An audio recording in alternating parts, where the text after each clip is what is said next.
28 মে 2013 ভারতীয় দল champions trophy খেলতে যাবে ঠিক তার আগেই আইপিএল স্পট ফিক্সিং কেলেঙ্কারি সামনে আসে, যেটা পুরো ভারতীয় ক্রিকেটকে নাড়িয়ে রেখে দেয়।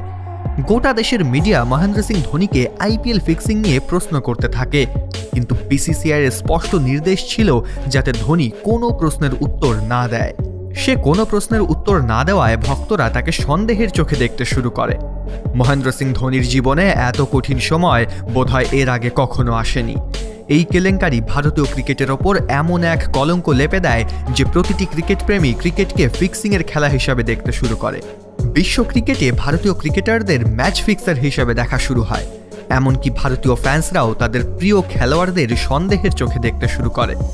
সেই সময় ভারতীয় দল এবং ক্যাপ্টেন মহেন্দ্র সিং ধোনির কাছে এই সব কিছুর জবাব দেওয়ার একটাই মাত্র পথ খোলা ছিল, সেটা হলো ভারতকে চ্যাম্পিয়ন্স ট্রফি জেতানো।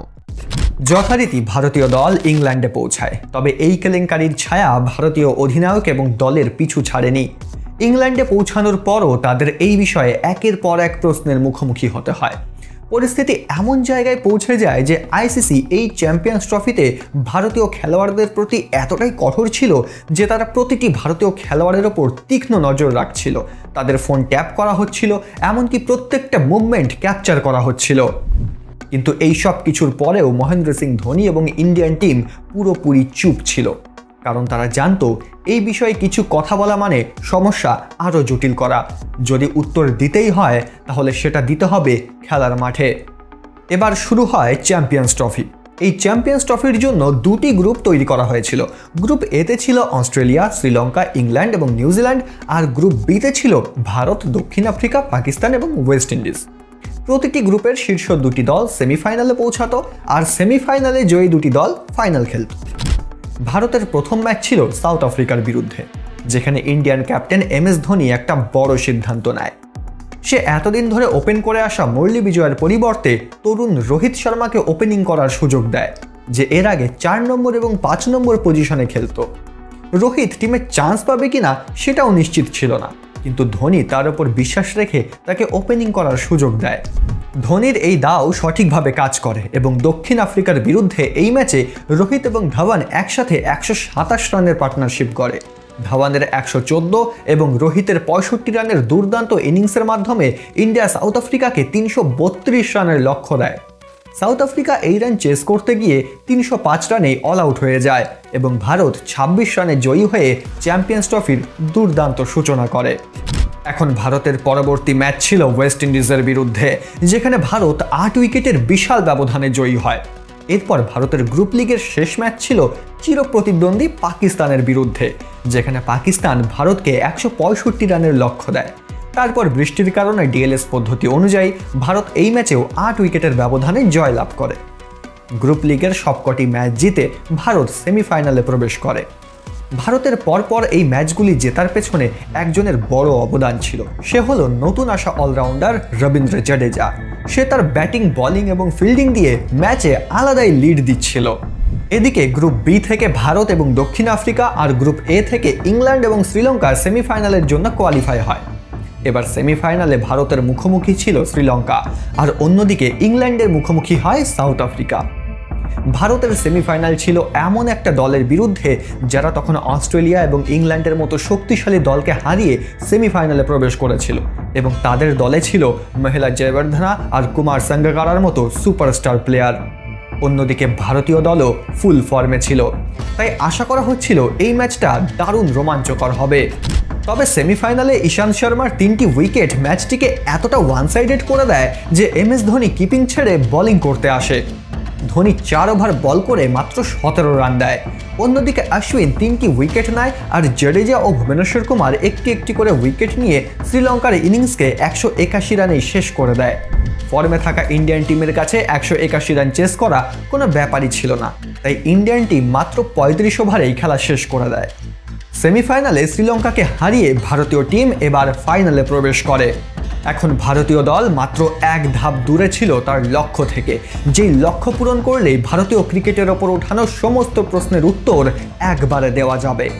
ইন্ডিয়ান টিম এমন একটা মঞ্চে দাঁড়িয়েছিল যেখান থেকে দাঁড়িয়ে তারা ফ্যান্সদের বিশ্বাস অর্জন করতে পারত এবং ফিক্সিংয়ের কেলেঙ্কারি থেকে বেরিয়ে এসে ভারতীয় ক্রিকেটের মান সম্মান আবার ফিরিয়ে দিতে পারত। এখন শুধু অপেক্ষা ছিল দ্বিতীয় সেমিফাইনালের। দ্বিতীয় সেমিফাইনালে ইংল্যান্ড সাউথ আফ্রিকাকে হারিয়ে তাদের ঘরের মাঠে ফাইনালে প্রবেশ করে। এবার চ্যাম্পিয়ন্স ট্রফির ফাইনালে ভারতের মুখোমুখি হয় ইংল্যান্ড।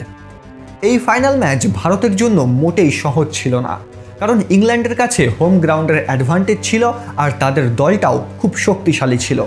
ইংল্যান্ডের বোলিং লাইন আপে স্টুয়ার্ট ব্রড এবং জেমস অ্যান্ডারসন প্রত্যেক দিন বাজ পাখির মতো ব্যাটসম্যানদের শিকার করছিল। অন্যদিকে ইন্ডিয়ান টিমও কিছু কম শক্তিশালী ছিল না। পরপর 4টে ম্যাচ জিতে দলের জোশ একদম হাই ছিল। 23শে জুন বার্মিংহামের মাঠ চ্যাম্পিয়ন্স ট্রফির ফাইনালের জন্য প্রস্তুত ছিল, কিন্তু ম্যাচের ঠিক আগে আকাশে কালো মেঘ জমা হতে শুরু করে। এই ম্যাচের জন্য কোনো রিজার্ভ ডে ছিল না, ফলে মনে হচ্ছিল দুটো দলকেই জয়ী হিসাবে ঘোষণা করা হতে পারে। কিন্তু সন্ধ্যা হতেই মেঘ আস্তে আস্তে সরে যায় এবং আম্পায়াররা টাইম ক্যালকুলেশন করে ঠিক করে 50 ওভারের ম্যাচটি 20 ওভারে খেলা হবে, অর্থাৎ ওয়ানডে ম্যাচ হয়ে ওঠে একটি টি20 ম্যাচ।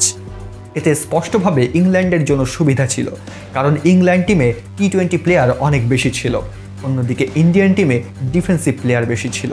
20 ওভারের খেলা দেখে ইংল্যান্ড যখন আনন্দে আত্মহারা হয়ে উঠছিল, তখন ইন্ডিয়ান টিমের ক্যাপ্টেন মহেন্দ্র সিং ধোনির কপালে চিন্তার ভাঁজ পড়ছিল। যথারীতি টসের জন্য 2 ক্যাপ্টেন মাঠে যায়। ইংল্যান্ডের ক্যাপ্টেন অ্যালিস্টার কুক টসে জিতে ওভারকাস্ট কন্ডিশনের সুবিধা নেওয়ার জন্য প্রথমে বল করার সিদ্ধান্ত নেয়, অর্থাৎ ম্যাচ শুরু হওয়ার আগেই ভারত ব্যাকফুটে চলে আসে। ভারতের হয়ে ওপেন করতে আসে রোহিত শর্মা এবং শিখর ধাওয়ান। প্রথম ওভার থেকেই ইংল্যান্ডের বোলাররা তাদের সুইং বল দিয়ে ভারতীয় ব্যাটসম্যানদের নাস্তানাবুদ করে রেখেছিল। চতুর্থ ওভারে ভারতীয় টিমে প্রথম ঝটকা লাগে, যখন স্টুয়ার্ট ব্রডের একটি সুইং বলে রোহিত শর্মা আউট হয়ে প্যাভিলিয়নে ফেরত যায়। এরপর ধাওয়ান ইনিংসকে সামলে নিয়ে কিছু ভালো শট মারতে শুরু করে এবং 24 বলে 31 রানও করে, কিন্তু তারপরে সেও আউট হয়ে যায়।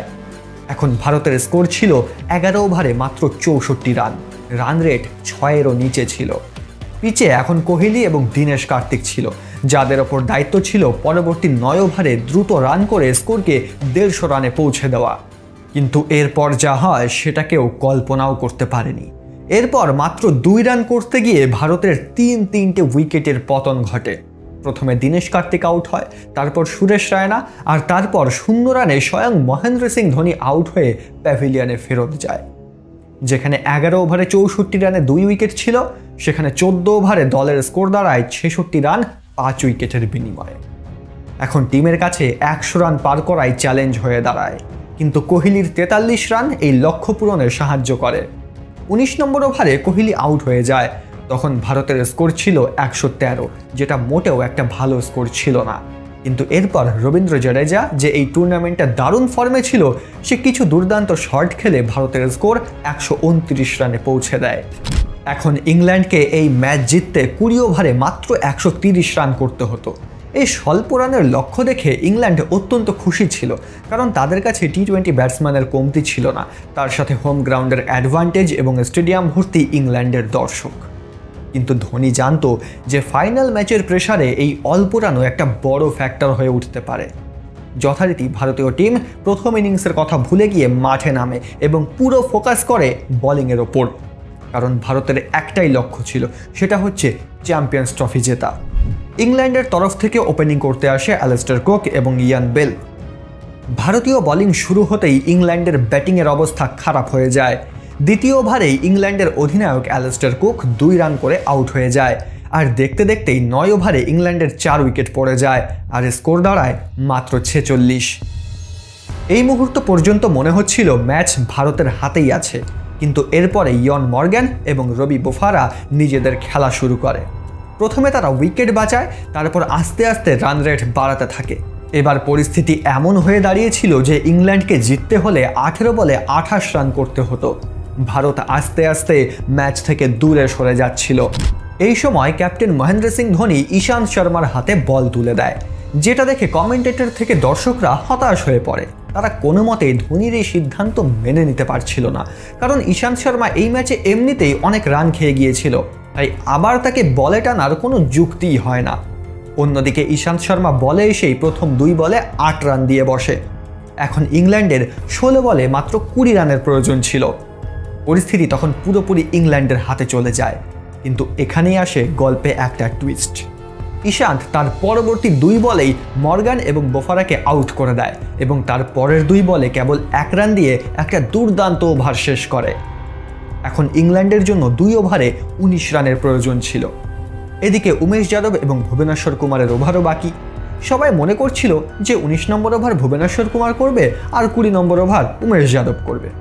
কিন্তু সবাইকে চমকে দিয়ে এখানে ধোনি একটা আলাদা খেলা খেলে। ধোনি 19 নম্বর ওভারের জন্য বল তুলে দেয় জাডেজার হাতে। জাডেজাও তার ক্যাপ্টেনের আস্থার সম্পূর্ণ মান রাখে। 19তম ওভারে সে মাত্র 4 রান দেয়।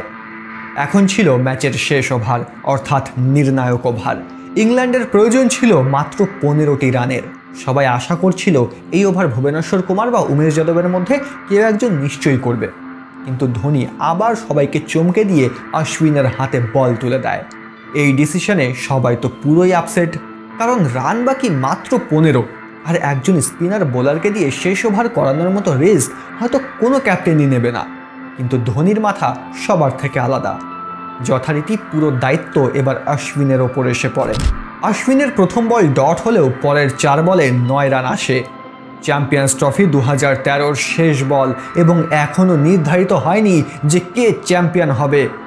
শেষ বলে ইংল্যান্ডের দরকার 6 রানের। বল ছিল অশ্বিনের হাতে। অশ্বিন যেই বলটি ফেললো তখনই কমেন্টেটররা চিৎকার করে বলতে শুরু করলো, Tredwell misses, Dhoni misses, but it doesn't matter, India win the Champions Trophy. এই শব্দগুলো শুনলে আজও গায়ের লোম খাড়া হয়ে ওঠে। সেদিন ধোনি ব্রিগেড 11 বছর পর ইতিহাস রচনা করেছিল চ্যাম্পিয়ন্স ট্রফি জিতে। মুখ্য জবাব দিয়েছিল সেই আইপিএল স্ক্যান্ডেলের প্রশ্নগুলির। এর জন্যই বলা হয় যে ধোনি সবার থেকে আলাদা। বন্ধুরা, আপনারা কি মহেন্দ্র সিং ধোনিকে ক্যাপ্টেন হিসাবে এখনও মিস করেন? কমেন্টে হ্যাঁ বা না লিখে জানান। আর ধোনির বুদ্ধিতে কিভাবে বাংলাদেশ পরাজিত হয়েছিল দেখতে হলে এই ভিডিওতে ক্লিক করুন।